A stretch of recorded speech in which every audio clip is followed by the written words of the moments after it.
New QB Special Moves feature lets you juke out defenders behind the line of scrimmage in College Football 26. This is an awesome addition to the game that gives you way more control over your quarterback when you're scrambling around behind the line of scrimmage, and it lets you juke and even truck if you really want to make defenders miss when you're behind the line of scrimmage. And so to demonstrate this, I'm using Florida because DJ Lagway is a pretty fast and athletic quarterback, and this is purely just for demonstration purposes. I have the defense on random coverage. What I'm going to do is I'm going to snap this ball and sprint backwards and look for an opportunity to juke out these defenders. And what you can see right there is I was able to do a juke move behind the line of scrimmage.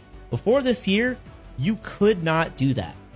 This is completely new to the game, and it gives you way more capability of making defenders miss and extending your plays. And so all you have to do in order to do these QB jukes behind the line of scrimmage is to simply be holding the right trigger and then flick your right stick in the direction you want to juke it. So in this case, I'm holding the right trigger to sprint, and then I pressed or flicked the right stick to the left, juked that guy out, and then kept on running. You can flick your right stick to the left to juke left. You can flick your right stick to the right to juke right, or you can flick your right stick up in order to truck, even though with a quarterback, I usually wouldn't recommend that. Now, it is important to point out that there is a major implication with the introduction of these QB special moves, which again, you have to hold the sprint button, right trigger or R2, and point your right stick in order to do. That feature that had to get changed is the Playmaker feature. The Playmaker feature, in case you're not familiar, allows you to direct the closest receiver to you